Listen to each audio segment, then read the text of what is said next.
நாங்கள் மீண்டும் மீண்டும் வற்புறுத்துவது, எந்த பகுதியில் என்ன விளைகிறதோ அந்த விளைபொருட்களுக்கு ஏற்ற வேளாண் சார்ந்த தொழிற்சாலைகள் உருவாக்கப்பட வேண்டும். அப்போதான் வேலை வாய்ப்பின் பிறகு வேளாண்மைக்கு முக்கியத்துவம் கொடுக்கணும். இப்போ 30 சர்க்கரை ஆலைகள் புனரமைக்கப்படும் சொல்லி அறிவிச்சிருக்கிறாங்க. நாங்கள் வரவேற்கிறோம். கரும்பு விவசாயிகள்லாம் இன்னைக்கு நலிஞ்சு போயிட்டாங்க. கரும்புக்கு கட்டுப்படியான விலை, நண்பர் கேள்வி கேட்டார், கரும்புக்கு கட்டுப்படியான விலை கிடைக்கலையே, சொன்ன விலையை கொடுக்கலையேன்னு சொல்றாங்க. உண்மைதான், கரும்பு விவசாயிகள் நலிஞ்சு போயிட்டாங்க.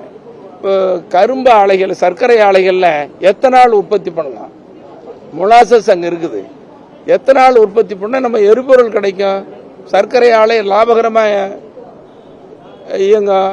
அப்போ விவசாயிகளுக்கு, கரும்பு உற்பத்தியாளர்களுக்கு கட்டுப்படியான விலை கிடைக்கும். இப்படி இப்போ 42,188 கோடி என்பது அதிக தொகையாக அறிவிக்கப்பட்டிருக்கிறது. அதை பல்வேறு துறைகள் இணைந்து சார்ந்திருப்பதாகவே நாங்கள் பார்க்கிறோம். இன்னும் ஒவ்வொரு துறை வாரியாக ஒவ்வொரு விவசாயியும் பயனடையக்கூடிய வகையில் விவசாயிக்கு வாழ்வாதாரமாக கட்டுப்படியான விலை கிடைக்கணும். அதே நேரத்தில் நுகர்வோருக்கு அடக்க விலையில பொருள் கிடைக்கணும். இது ரெண்டும் முக்கியம். விவசாயிகளுக்கு கட்டுப்படியான விலை வேணும்னு கேட்கிறோம், நுகர்வோருக்கு அதிகப்படியான விலை, அது கட்டுப்படியான விலையில, அடக்க விலையில அவங்களுக்கு பொருள் கிடைக்கணும். இதை பார்க்கணும். இடையில இருக்கக்கூடியவர்கள் கொள்ளையடிப்பது, அது கட்டுப்படுத்துவதற்காக தான் விலை நிர்ணயம் தான் இது சீரமைக்கும். அதோட இன்னைக்கு மல்பரி பயிர் நான் சொன்ன மாதிரி பயிர் வகைகள், எண்ணெய் வித்துக்கள், சிறுதானியங்கள் குறைஞ்சிட்டு போகுது. அது மாதிரி மல்பரி பட்டுக்கு ரொம்ப பெயர் பெற்ற தமிழ்நாடுன்னு சொல்றோம். மல்பரி பயிர் இன்னைக்கு காணாம போயிடுச்சு. அப்ப மல்பரி பயிரை ஊக்கப்படுது. இப்படி ஒவ்வொரு வகையான பயிர் வகைகள் எடுத்துட்டு நிறைய சொல்லிட்டே இருக்கலாம். ஆகவே வேளாண்மை தான் முதல் தொழில், ஆதார தொழில், மக்களுக்கு உணவளிக்கிற துறை என்ற காரணத்தினால அரசு இன்னும் அதிகமாக கவனம் செலுத்த வேண்டும் என்று இந்த நிதிநிலை அறிக்கையின் வாயிலாக வற்புறுத்துகிறோம். கரும்பு விவசாயிகள் 4,500 ரூபாய் கேட்டிருந்தாங்க ஒரு டன்னுக்கு.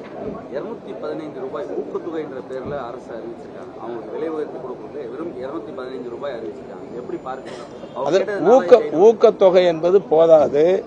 மத்திய அரசும் மாநில அரசும் சேர்ந்து 4,500 ரூபாய் கொடுத்தா தான் விவசாயிகளுக்கு கட்டுப்படி ஆகும். 215 ரூபாய் அதுக்கு போதாது. இந்த ஊக்கத்தொகை என்பது போதாது. அதை விலை நிர்ணயத்தோட சேர்க்கணும். 4,500 வழங்க வேண்டும். அதே மாதிரி தான் எல்லாம் கரும்பு விவசாயி தான் சொன்னேன்.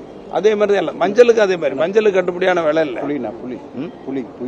நீங்க எங்க பகுதியில், தருமபுரி மாவட்டத்தில் புளி உற்பத்தி கேந்திரம்னு சொல்றோம்.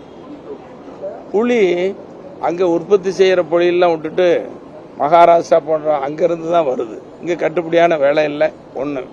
அதே நேரத்தில் இந்த புளி நறுக்கும் தொழிலில் ஆயிரக்கணக்கான குடும்பங்கள் அதை நம்பி தான் வாழ்றாங்க. அப்படி அந்த புளி நறுக்கி அதை விற்பனை செய்யக்கூடிய அந்த தொழிலாளர்களுக்கு ஓய்வூதியம் வழங்கணும். அவர்கள் அந்த தொழில் செய்கிறவங்களுக்கு மானியமும் வழங்க வேண்டும் என்று வற்புறுத்தி, தருமபுரியில் தான் அதிகமாக இருக்குது, தருமபுரி, கிருஷ்ணகிரி மாவட்டங்களில். நன்றி.